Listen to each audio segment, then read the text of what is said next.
Thank you, Manolo. Thank you, Barbara. Welcome, everyone. Very good to see you here, Anna. Should we get straight into it? Because I think the point that Manolo made right at the start, which is there are always crises, is true, but there's also a serious absence of growth. We're having a conversation here a few weeks after the IMF gave what was a pretty downbeat assessment of growth, a pretty big set of divergences in the world around growth. So let's just start, if you would, with the big picture, Anna. When you think about competing for growth, what does that actually mean to you? So it's great to be here, Manolo. I'm very reassured that Manolo was an alferez in the Spanish army. The issue is that I think that was more than a couple of years ago, so. Anyway, it's, yeah, so, you know, we've said this, I've said this, I don't know how many times in the last 12 months, you know, growth is the absolutely top priority, should be for governments, for companies.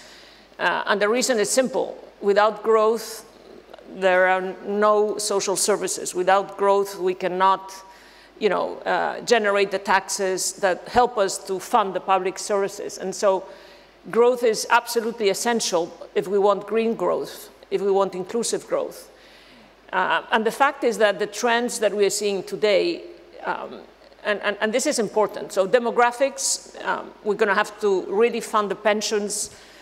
There is a huge need for higher returns on investment and more pension receipts in the next few years.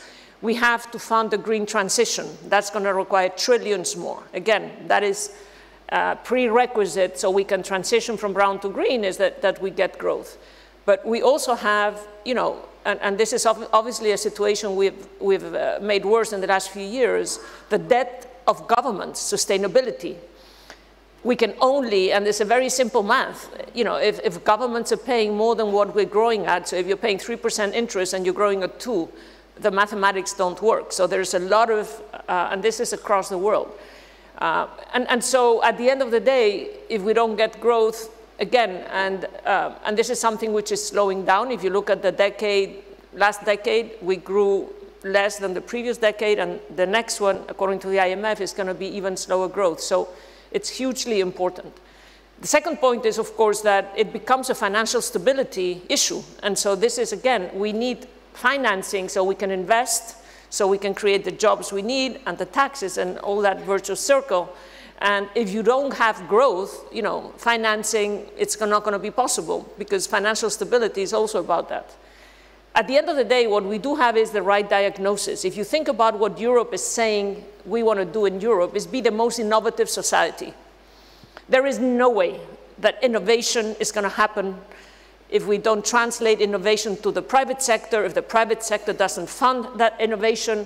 And so at least we know what the problem is. We know the idea. We now need to have a better plan. So can we talk about competition for growth, both in terms of financial services, i.e. competition within banking, technology, etc., but also global competition for growth, and come back to that point about Europe in a minute. I think you've sometimes said that you're an optimist who worries, and it's a kind of neat formula because it gets on both sides of the equation. But right now, given where the world economy is, where do you sit on that spectrum of optimism and anxiety? So, you know, nobody would do the job I do if they were not an optimist, right? And my definition of an optimist is somebody when you see a problem, you try to find the best solution. But I'm not just a business person, I'm a banker. And so in the very definition of banking is worrying about every kind of risk. Managing a bank is managing risk. Managing the economy is managing risk. And this is incredibly important. And I do worry more. There are more risks. Manolo said it. There is more and more risks. It's not like, you know, it doesn't exist. But I think what's important to understand is that we lived in a decade, probably until, I don't know, 2008 maybe, where risk was much, much lower. Geopolitical risk has always been with us. We've always had wars. There were less wars. There was less conflict. And we're sort of back.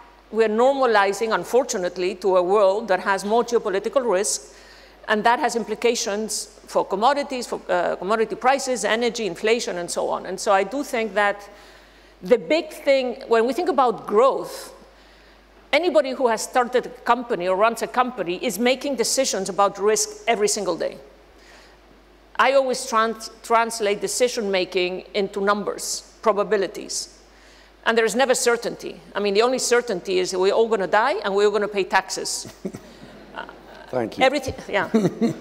Some of us pay more taxes than others. I hope we can discuss that later. I don't mean me personally, which of course also, but as a company, as a bank. So, managing uncertainty is incredibly important, and in today's world, we're normalizing what has been the case for generations. I mean, in the 60s, we had, the Cuban Missile Crisis. There was a, it's been like this forever. And I think what wasn't normal was that for finance, what wasn't normal was negative interest rates. What finance was not normal is like, a curve of interest rates that was either flat or even inverted. There is a risk premium, a term premium, that is now positive again. So, which again reflects the risk and the perception of risk. So I do think, again, we need to fundamentally rethink as a society. Society means governments, especially governments, regulators. Regulators take their mandate from governments, and regulators are actually making policy decisions. And this is something sometimes we do not really understand. So, again, competing for growth is a much better term because, sometimes you think finance is some obscure thing, and the thing that really gets me going and I get really upset is when they, nobody in this room I'm sure, but they say, oh, we are the real economy, like we are the unreal economy, right, in the banks. We're as real as they come. We finance. But can I just ask again, I'm interested you talk about geopolitical risk, because I suppose all of us see that, right? All of us can see that, and we can sort of understand what the turmoil or uncertainty that causes. But there are these creeping changes. They're creeping changes. Some of them are big and obvious, inflation and interest rates, but for example, in technology, in the challenge to a bank like Santander from, for example, US banks or US tech platforms, how do you think about competition for growth in that context of the really big structural changes that are happening? I don't think, it's not big structural changes. It's one huge, and there's many ways of calling this, really it's a change in civilization that we're going to go through, that we're going through. It's in the same way as in the Industrial Revolution. I was talking to somebody from academia, and they were saying that we are in 2023, it's the equivalent of 1870 in the Industrial Revolution. And so what we are seeing is the result of many incremental changes that is going to take us to an exponential change. And understanding exponential is very hard for us to visualize. I'm sure you've all seen these graphs, where suddenly things are growing slowly and then all of a sudden we use that a lot. But I think that's really what's going to happen in the next, 2, 3, 5, 6, 7 years. So we're all going to see it if we're still around in 10 years. It's not like our children, it's us. And this is what AI and what really these large language models mean. And if you think about, how somebody who has 30 years experience, and let's assume has very high IQ, knows more than somebody with 10 because they've learned more, they've listened to more. These LLMs actually have, by a factor of 6 or 7, and today they're not even, and nobody knows how much better and faster they will get, but we do know they will get better very fast. The amount of information they can process. So just go to ChatGPT or any of these new tools and ask them the question that we had Larry Summers at a dinner last week, and he was asking a couple of CEOs from the tech world, very simple question, which is this a type of change as we had in the Industrial Revolution, i.e., or when we invented fire, or is this just another trend? And the answer is, it's the first one. And so this is really what we need to get ready for. And this is the reason why Santander has to change and why Hector and all my team is driving change across Santander, because it's a fundamental change and it's going to come very fast. But Anna, then just to explain to us, what do you think AI will do to banking? Well, exactly what it will do, no one knows. But today you can go to ChatGPT and ask, what is the best book, the best recipe, because I have this list of goods in my fridge. It's not far when you're going to be able to ask, what is the best mortgage, the best advice, etc. So in the same way we defined in 2019 that Santander wants to be the best open financial services responsible platform, we now need to understand what AI means for our business model. But it's a much bigger change because it's really going to change how we live our lives. It's going to change how governments govern. And it's going to require, and this is crucial, how we govern our society. And you know, I'm sure some of you have seen the cover of The Economist. Is the market economy dead? Right? I don't think it's dead, but it needs fundamental reform. And I've said this many times. Well, let's talk about that, because we could just spend the day talking about the AI impact on the way we live our lives and the way we work. But there's a different read on competing for growth, right, which is really, I think particularly for Europe, a question which is Europe competing for growth? And if not, what does it need to do? Well, you know, again, competing for growth doesn't mean that we do not have the right, let's say, vision. I think we do. I think today in the world we have two paths and not more.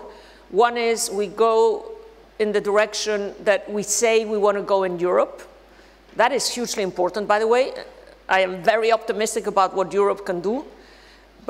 And I always say Europe has a range of options. When we are at the right side of that range, we're unbeatable. Unbeatable because it's a combination of entrepreneurship and really not leaving anybody behind. But if we are at the other end, we're going to become a museum. And I really don't like when the Americans usually and others call us a museum.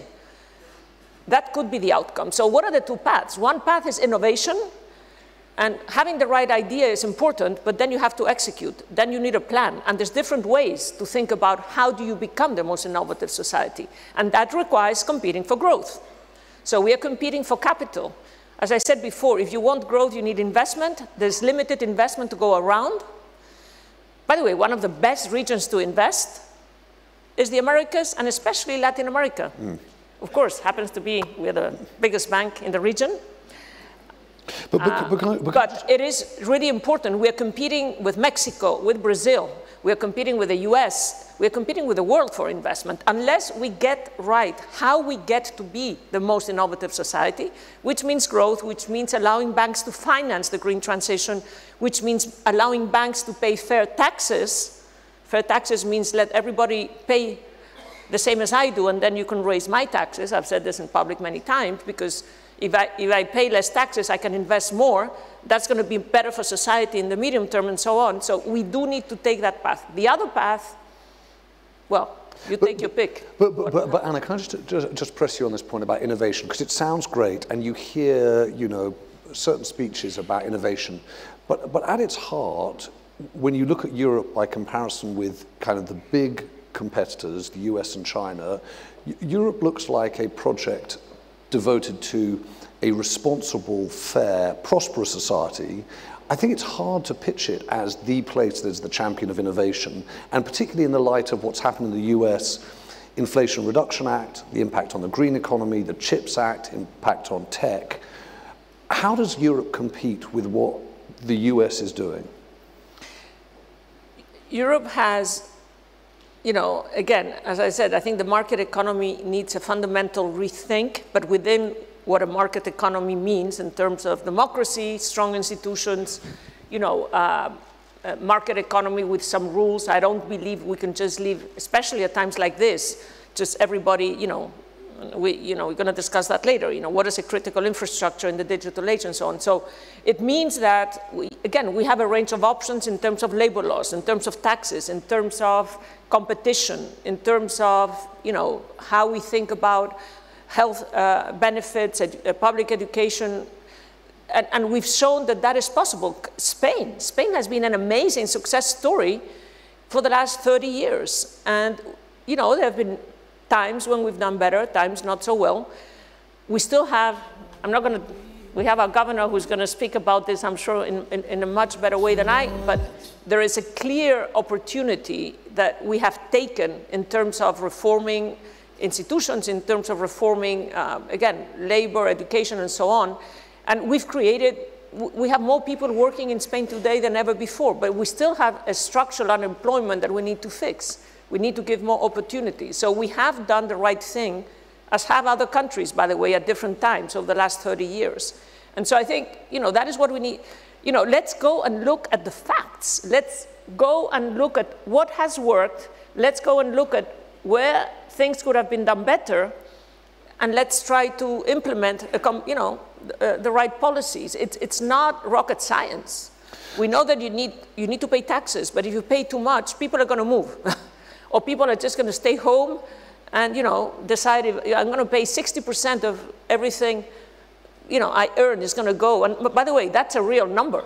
There are people and companies in Spain today that are paying more than 50% of their income to the government. That creates a huge disincentive.